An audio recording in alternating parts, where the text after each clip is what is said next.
The dogs were barking in the backyard.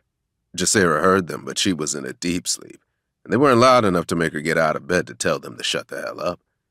She turned over on her side, comforter in hand, and she pulled it over her head, as if that would help drown out the noise. Under her pillow, her cell phone vibrated. She'd spent the night studying for the ACT and SAT and didn't crawl under the covers until after midnight.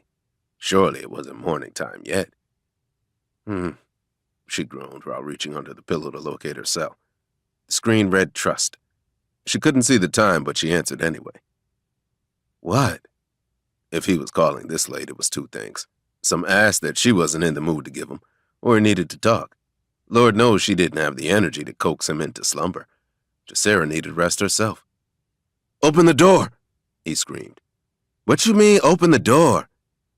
The dogs began to bark louder, evidence that something was happening or a car had pulled into the driveway. "Man, open the goddamn door!" Trust spazzed on her ass, which was nothing she was unfamiliar with. "Why am I opening the door? What time is it?" "You must want me to go to jail," he questioned. She sprang to her feet and slid them into her house shoes. "Chill out with that," she checked him.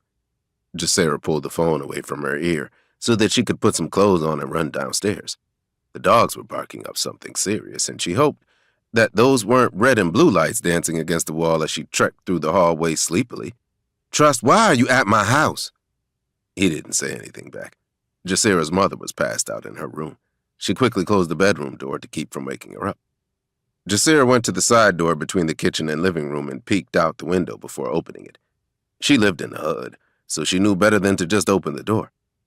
9 squad cars covered the driveway and the front lawn. "Shit, Trust!" She was so damn sick of him. It was always something with him and his cousin. She heard one of the officers say, "Trust, we know you're out here." He was most likely hiding behind the garage and the bushes.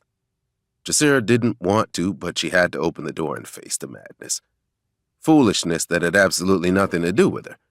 She needed to talk to the cops and let them know that Trust didn't live at this address, and she hadn't seen him, so it was best that they left. Because if her mama woke up, it would be a problem, for them and for her, and Jacera didn't want that. "Hi, sir. Can I help you with something? It's almost 4 in the morning, and I don't want to wake the working people in this neighborhood."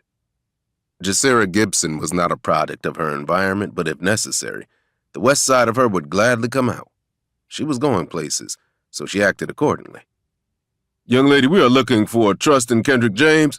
You may go to school with them. They live in this area, and we believe they robbed a convenience store about 20 minutes ago." "What makes you think they had?" he gladly informed her. "Because we saw them run through that alley right there."